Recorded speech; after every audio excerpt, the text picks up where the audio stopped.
Bonsoir. Merci d'avoir accepté cette interview pour France 24 et RFI. Nous sommes en direct de la résidence de l'ambassadeur de France à Abidjan, en Côte d'Ivoire, où se tient le 5e sommet Afrique-Europe. Vous serez interrogé également par Christophe Boisbouvier de RFI. Et par Roselyne Fèvre de France 24. Donc, Monsieur le Président, vous avez qualifié la vente aux enchères de migrants africains en Libye de crime contre l'humanité.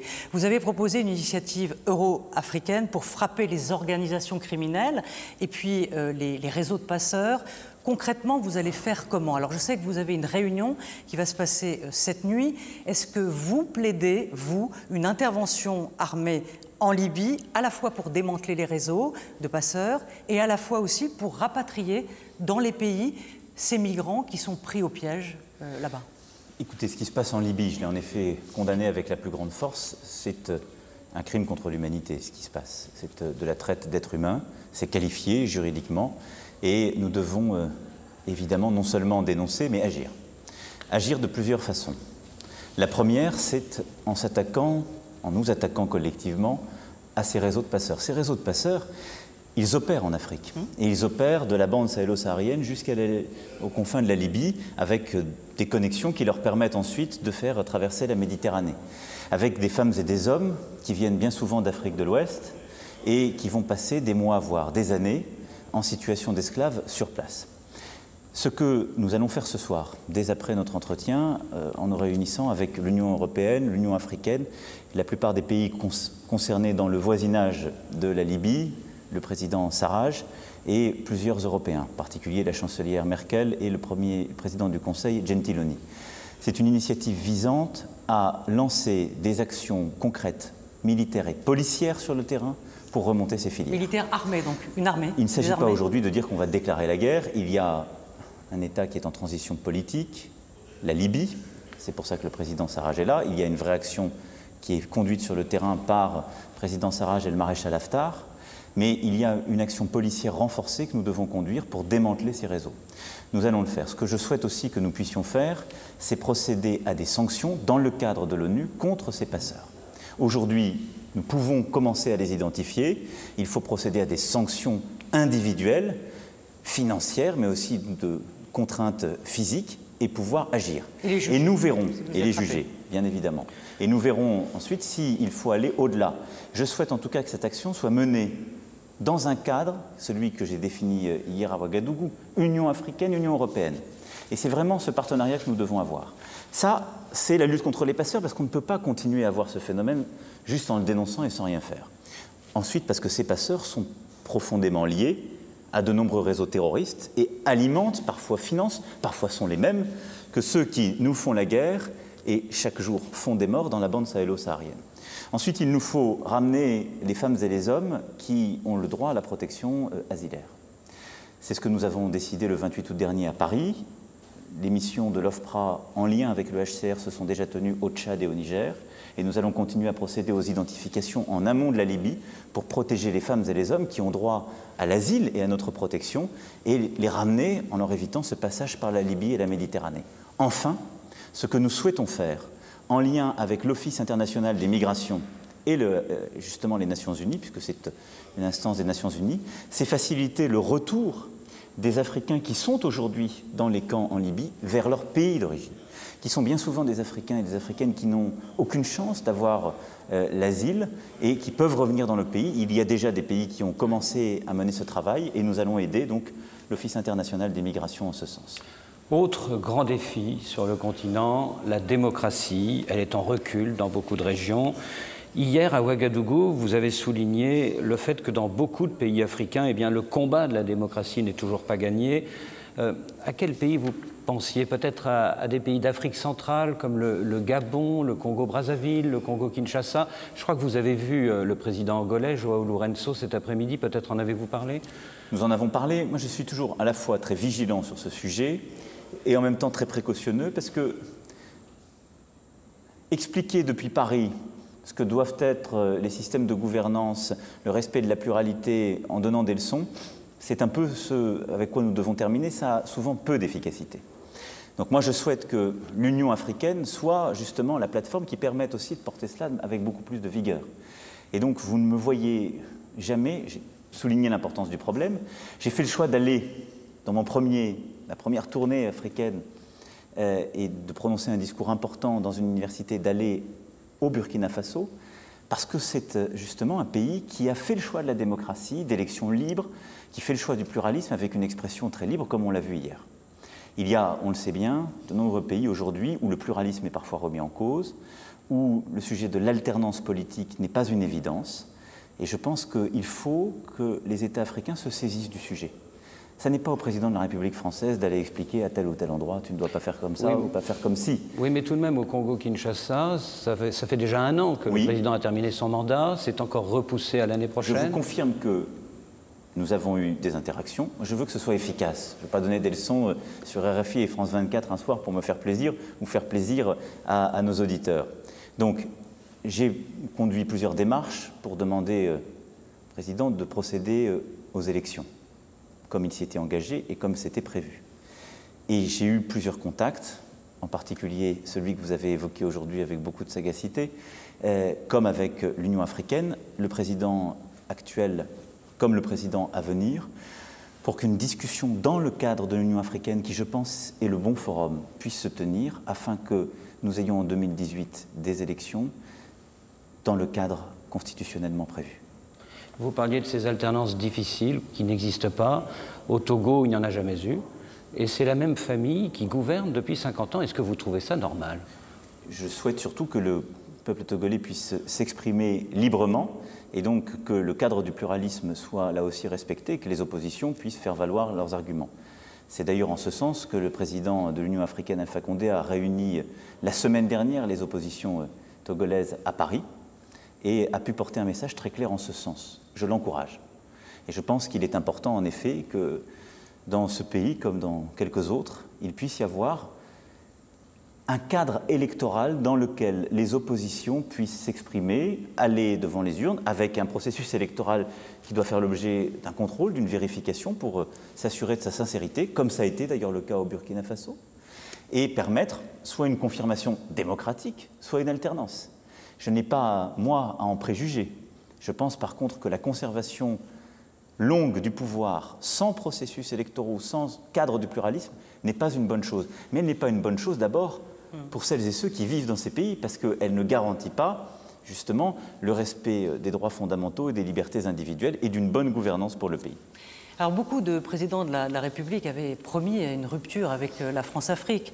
Alors, il y a une forte présence militaire en Afrique. Il y a des intérêts, bien évidemment, économiques. Vous êtes ici, vous, sur ce continent. Ça fait la 4e fois, je crois, que vous venez depuis 6 mois. Vous dites, la France n'a plus de politique africaine. Beaucoup ne vous ont pas cru. Je comprends, parce qu'il y a une défiance qui s'est installée, vous savez. J'étais tout à l'heure au sommet Union européenne, Union africaine, on était là, on écoutait d'abord des jeunes, et puis chacun faisait son discours en disant c'est formidable. J'aurais dit mais les gens ne nous croient plus, parce qu'une défiance s'est installée à l'égard de l'Union européenne et à l'égard de la France, il faut bien le dire. Parce que nous avons continué sur des habitudes, parce qu'on a continué les grands contrats et les compromis parfois, parce qu'on n'a pas eu un cadre d'investissement qui profite avant tout aux populations locales, avec un vrai développement des PME, de l'emploi sur place, parce qu'on a cherché nos propres intérêts sans chercher à développer et faire révéler l'énergie qui existe. Donc je sais toutes les erreurs du passé, je sais aussi les belles choses qui ont été faites dans le passé. Vous savez, faut pas. La France a fait des grandes choses. Il y a des rémanescences. La France a fait des grandes choses. Je parlais par exemple de la santé. Ce qu'a fait le président Chirac en matière de santé sur le continent africain est une grande chose. Et il faut la saluer parce qu'on a fait avancer la lutte contre les pandémies. Donc moi j'ai une approche très décomplexée.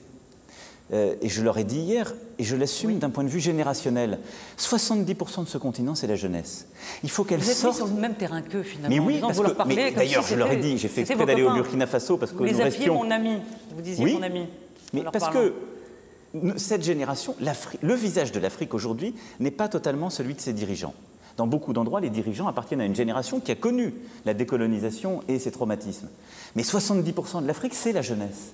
Cette jeunesse n'a jamais connu la colonisation.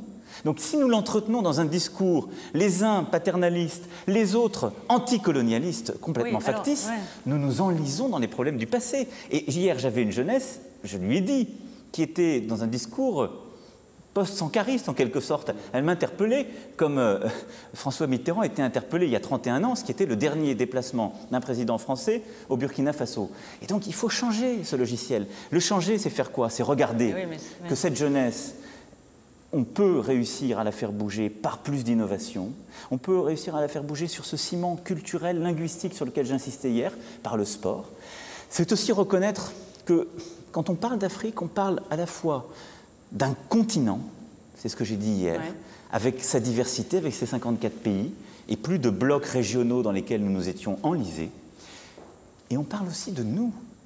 Parce que quand on parle de l'Afrique, et vous le savez très bien, à travers aussi une partie de vos téléspectateurs et vos auditeurs, on parle de Françaises et de Français nés là-bas, on parle de binationaux, on parle des diasporas, et donc on parle de quelque chose qui nous touche. Et ce traumatisme qu'il y a entre nos deux continents, entre notre pays et ce continent, ces blocages multiples, ces complexes qui, à mon avis, sont parfois hors d'âge, c'est aussi ce qui nous bloque dans le pays. Alors justement, certains hommes politiques français, en France, notamment dans l'opposition, vous reprochent d'avoir eu une attitude arrogante, désinvolte, avec le président du Burkina, lorsque vous étiez effectivement dans cet amphithéâtre où ça vivait beaucoup, vous aviez des questions qui n'étaient pas filtrées, où vraiment il y avait un échange, vous avez fait de l'humour, etc. Et à un moment, le président burkinabé est parti, pour une pause technique visiblement, et à ce moment-là, vous avez dit il est parti réparer la clim, et c'était justement une question sur l'électricité, et certains ont trouvé ça raciste, voilà, comme certains que je ne vais pas nommer. Ce sont eux les vrais paternalistes, parce que c'est considéré qu'on ne peut pas faire d'humour quand on parle à un dirigeant africain. Mais vous auriez fait de l'humour avec Merkel? Je vous confirme. Angela Merkel. J'aurais fait de l'humour avec tout dirigeant européen avec qui j'ai cette relation. Nous n'avons pas ce type de relation avec Angela Merkel. Je l'ai par exemple avec Jean-Claude Juncker, je l'ai avec le Premier ministre luxembourgeois. Ça dépend de la relation personnelle. Il se trouve qu'avec Roch Kaboré, nous nous entendons bien. Et donc, nous plaisantons. Et d'ailleurs, il ne vous aura pas échappé que ça l'a fait rire. Et donc, oui, il vous l'a dit. Oui, non, mais évidemment, il est d'ailleurs revenu, il a fait un geste en partant. Donc tout ça est ridicule. C'est ridicule d'abord parce que les commentateurs étaient hors contexte. Vous étiez là et vous avez vu qu'il n'y avait rien de ce qui a été commenté. Il y avait simplement l'énergie, la vitalité, la sincérité d'un moment et de son instantanéité. Et surtout, l'humour, rire, c'est une relation, mais c'est une relation d'égal à égal. C'est une relation d'égal à égal. C'est de dire qu'on peut plaisanter de soi et de l'autre. Parce que, vous voyez bien, il y aurait des sujets interdits quand on vient en Afrique. Il y aurait des vérités qu'on ne peut pas se dire. Ça fait partie de ces blocages. On doit pouvoir se dire les choses de manière dépassionnée et on doit pouvoir aussi plaisanter. Il se trouve qu'il allait, comme vous avez dit très joliment, faire une pause technique et que la jeune fille m'avait interpellé de manière lyrique sur le fait qu'on allait inaugurer une centrale solaire mais qu'ici la clim ne marchait pas. Et je lui ai dit surtout que la climatisation de l'université de Ouaga 1, ce n'était pas le président de la République française qui allait la régler, parce que ça n'était pas dans mes compétences. La climatisation de Nanterre ou de Paris 1, peut-être. Vous avez cette réunion dans quelques minutes, le temps presse malheureusement, donc on va aller vite. Il y a un défi très important, vous l'avez souligné hier, c'est le terrorisme. Depuis 6 mois, les pays du G5 doivent prendre leur destin en main. Alors, vous dites qu'il faut accélérer le mouvement, on sent chez vous une certaine impatience, voire même, il y a cette injonction, quand on fait la guerre, il faut des victoires. Mais est-ce que les victoires, ça se décrète? Ça ne se décrète pas, mais il faut se mobiliser pour. Ce que je constate, c'est qu'aujourd'hui, il y a eu des défaites de certains de nos alliés dans la région, avec des coups durs subis par l'armée américaine qui intervenait en lien avec l'armée nigérienne. Il y a des saillies encore de nos opposants terroristes, dans le nord du Burkina il y a 2 jours, et nous n'arrivons pas à éradiquer véritablement ces groupements. Moi, je constate que l'opération Barkhane est là, elle dure, elle est installée, avec plus de 4000 hommes, et que le G5 que nous avons lancé, les forces G5 Sahel que nous avons installées en juillet dernier à Bamako, s'organisent, mais pas assez vite. Et donc, je le dis, je mettrai toute l'énergie française, et je l'ai encore précisé hier avec le président Kaboré, je vais en reparler tout à l'heure avec les 4 présidents présents du G5 Sahel ici à Abidjan. Nous sommes, nous, au rendez-vous de toutes les coopérations bilatérales décidées. J'ai obtenu qu'il y ait de nouveaux financeurs. J'appelle à ce que l'Union européenne, les pays européens financent cette initiative. Mais on a besoin d'avoir des armées africaines qui viennent au contact, qui dans les zones frontalières un peu abandonnées parce qu'elles sont plus loin des zones de conflit premières, on renforce la présence militaire. Et il est clair que le centre Mali aujourd'hui nécessite une présence forte, que la frontière Mali-Niger-Burkina nécessite une présence forte, ce qui est ce fuseau médian du G5 Sahel, et que je souhaite là que nous puissions gagner face à ces terroristes qui aujourd'hui sont encore en train de semer la terreur et qui s'installent et qui installent avec eux un mouvement d'obscurantisme qui fragilise les États. Ce qu'il faut voir, c'est que si nous n'arrivons pas à les éradiquer, ils vont continuer à fragiliser les équilibres politiques dans les différents États du Niger. Donc oui, je suis très volontariste, je m'engage, l'armée française s'engage, mais il est essentiel que nous gagnions cette bataille. Monsieur le Président, vous venez de confirmer que Paris accueillera l'an prochain une conférence internationale contre l'argent du terrorisme. Oui. Il y a 3 mois, vous accusiez l'Arabie Saoudite et le Qatar, c'était dans le point, de financer les groupements qui contribuent au terrorisme. Aujourd'hui, vous saluez la nouvelle politique du prince héritier MBS qui veut fermer des fondations extrémistes. On a l'impression que cette promesse-là, il l'a déjà faite à vos prédécesseurs. Eh bien, écoutez, il ne l'a jamais faite publiquement. Quand je me suis rendu à Riyad, nous avons échangé. Il s'est engagé. Et il s'est engagé à ce qu'on puisse lui fournir d'ailleurs une liste et à ce qu'il cesse les financements. Donc c'est simple, moi je le crois. Vous le croyez? Je le crois, mais je vais le vérifier. Et donc la confiance, elle se crée par les résultats, de la même façon que la jeunesse africaine veut les résultats pour croire au discours que j'ai tenu hier, et c'est légitime. Et j'ai pris des engagements, moi j'ai la liste, vous savez, de mes engagements d'hier, je me suis fait faire la petite liste, et j'en suivrai chacun. Et ils pourront me dire, nous n'avons pas confiance en vous parce que vous n'avez pas fait ceci ou cela. Donc, j'ai demandé aux dirigeants qui se plaignent de ces financements, qu'ils viennent de tel ou tel pays, de me donner la liste. Je la donne pour ce qui nous concerne. Et nous allons, mois après mois, nous assurer de cela. J'ai demandé la même chose au Qatar, à la Turquie, à l'Iran. Le Qatar, où vous allez aller? Où je vais la semaine prochaine, idem. Parce que et l'Iran, vous allez y aller? J'irai, comme je l'ai dit, en Iran en temps voulu. Il faut préparer ce déplacement. Non, mais parce qu'il faut préparer cette date, il faut la préparer avec nos partenaires, mais dans un cadre qui est celui que j'ai donné, c'est-à-dire l'Iran n'est pas un partenaire, mais nous avons une relation qui est structurée à travers un accord sur le nucléaire. Il faut le compléter par une discussion et un accord structuré sur l'activité balistique et une discussion stratégique sur la place de l'Iran dans la région pour lutter contre, objectivement aujourd'hui, des actions de déstabilisation menées dans plusieurs pays. Mais moi, je crois aux engagements qui sont pris, parce que je veux pouvoir les mettre sur le papier, les suivre et les évaluer. Je constate en tout cas que dans les discussions que nous avons eues, dans les engagements qu'ils sont prêts à prendre, il y a un changement de ton, et c'est une première, qu'ils sont prêts à venir à ce sommet à Paris de lutte contre le financement des groupements terroristes, et que nous aurons derrière des engagements concrets. Moi, je ne crois qu'au concret.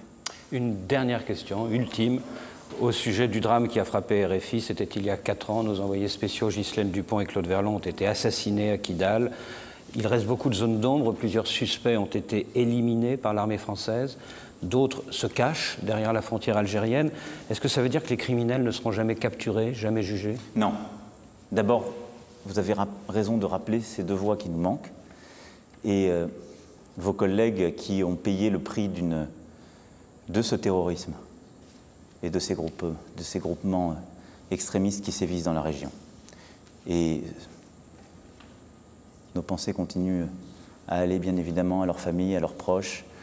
Le ministre des Affaires étrangères les a revus pour expliquer aujourd'hui ce que nous sommes en train de faire.